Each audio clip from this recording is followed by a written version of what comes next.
কি এসে আমার পায়ের তলার মাটি কেড়ে নিয়েছে। ও আমার মুখোশ টেনে ছিঁড়ে ফেলতে চাইছে।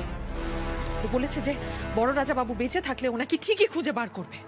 বড় রাজা বাবু দেহ যে পাওয়া যায় এটা তো প্রমাণিত। আমি ওনাকে বের করে আনবো, আপনি আর আমায় আটকাতে পারবেন না। এত টু দি পয়েন্ট অ্যান্সার দিলে চলবে ম্যাডাম? কোশ্চেন তো যা বুঝছি তাতে এক্সট্রা পেজ নিয়ে লেখার মতো। এই বড় রাজাবাবুর ফুল হিস্ট্রিটা একটু কাইন্ডলি আমাকে বলবেন প্লিজ। হ্যাঁ, মানে এত বড় ক্যাচার আমি সামলাবো কি করে বলুন তো? অলরেডি নিজে কাঁচা খেলে ফেলেছেন। ফুলকি দাস অত কাঁচা খেলোয়াড় নয়, আর মা কালী রুচির হাত ধরার জন্য ওকে হারানো অতটাও সোজা নয়। ওর প্রশংসা আমি শুনতে চেয়েছি তোমার কাছে। প্রশংসা করে ফেললাম? ও দেখেছেন, গুস্তাকি মাফ ইওর হাইনেস। বলছি একটু একটু প্লিজ ঝেড়ে আসবেন। এই বড় রাজাবাবুকে কোথাও গুমটুম করেছেন দানা পানি টানি দিয়ে? তাহলে তো মিটেই যেত। দানা পানি বন্ধ করে সোজা প্রাণে মেরে ফেলতাম। তোমার এসব ফালতু কথা শুনতাম দাঁড়িয়ে দাঁড়িয়ে। ও মানে রাজাবাবু কি সিনেই নেই, ভ্যানিশ? আজ থেকে 24 বছর আগে বড় রাজাবাবু যখন শিকার থেকে ফিরছিলেন তখন সীতারাম চৌবের লরি বড় রাজাবাবুর গাড়িকে ধাক্কা মারে। গাড়ি জলে পড়ে যায়। সনাতন মানে বড় রাজাবাবুর বিশ্বস্ত কর্মচারী, তার দেহ জাঙ্গুলি নদীর ধার থেকে পাওয়া যায়, কিন্তু বড় রাজাবাবুর দেহ পাওয়া যায়নি।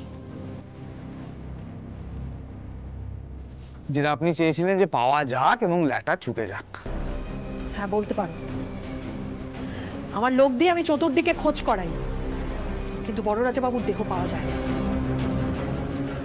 রাজমহল এস্টেটের নদীর ধারে যে সমস্ত জায়গা রয়েছে, মানে গুরুচি গ্রাম, মেলা গ্রাম, জাঙ্গুলি নদীর ধার, সমস্ত খোঁজা হয়, তন্ন তন্ন করে খোঁজা হয়, কিন্তু রাজাবাবুর কোনো খোঁজ পাওয়া যায়নি, তাই তো? এক্স্যাক্টলি। আমার মনে হয় যদি বেঁচে থাকতো তাহলে খবরটুকু অন্তত পাওয়া যেত। মানে কেসটা ঝুলে আছে। বড় রাজাবাবু বেঁচে আছেন কি না সেটা আজ অব্দি আপনি জানতে পারেননি বলে আপনার এই টেনশন। আর সেই জন্যই ফুলকি দাসকে খোঁজ করতে দেওয়া যাবে না। এমনিতেই আমি যে বড় রাজাবাবুর বদলে অন্য একজনের দেহ সৎকার করেছিলাম সেটা ফুলকি আবিষ্কার করে ফেলেছে। ওই মেয়েকে বিশ্বাস নেই। যদি বড় রাজাবাবু বেঁচে থাকে। আপনি এত টেনশন করবেন না প্লিজ, চিল করুন চিল করুন। তখন তো আপনার সাথে রুদ্ররূপ সান্যাল ছিল না, এখন তো আছে।